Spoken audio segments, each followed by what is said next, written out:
We are back, going over the early adventures of the Black Panther for this month, and the last thing we saw, T'Challa didn't want to kill Marcus Lieutenant Baron Macabre. One reason being that he's the one that unalived one of the Wakanda citizens named M'Jambak. Also, that someone in the palace was unalive, and the person who was accused of doing it was Monica Lynn, his love interest, because her fingerprints is on the weapon. Now, our story continues in Jungle Action, issue number 10. The issue starts with T'Challa by a river just thinking about things. Out of nowhere, a crocodile sneaks up behind him, but T'Challa hears it and starts battling the crocodile. Close by is his ally Taku, and he sees T'Challa and he's trying to figure out like the perfect time to help him. Not that he needs his help or anything, because he's able to subdue the crocodile, then the crocodile just goes on about his way. After that, T'Challa and Taku just talk about some things, talk about W'Kabi and that they don't really know that they can really trust him now, especially since he got even more aggressive and angrier, and going about how Killmonger would be if he actually managed to beat them and take over Wakanda. When he gets back to the palace, he talks to Monica, and he's still trying to figure out if Monica actually did it, but he knows for a fact she couldn't do it because it's not the type of person that she is.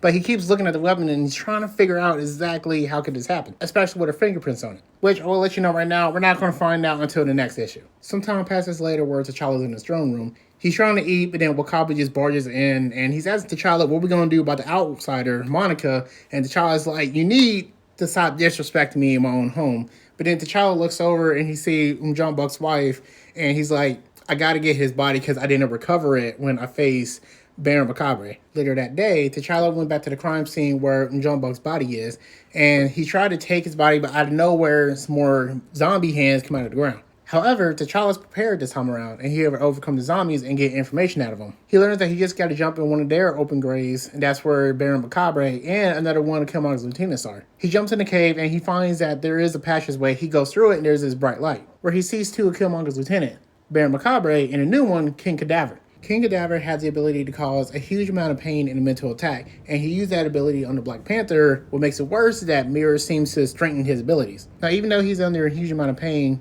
T'Challa is able to break some mirrors, and he's able to break the mask of Baron Macabre. When he finally gets to King Cadaver, he jumps on him to try to subdue him. However, Cadaver gets the upper hand and tries to use his power to the fullest of abilities on him. But again, T'Challa ain't no slouch. He uses his fullest of abilities to stop King Cadaver and throws him overboard and breaks another mirror. But what he finds is that Killmonger using his own weapons against him, so he able to take over Wakanda. And that's how the issues ends. That's all the time I got for you. Thank you for watching.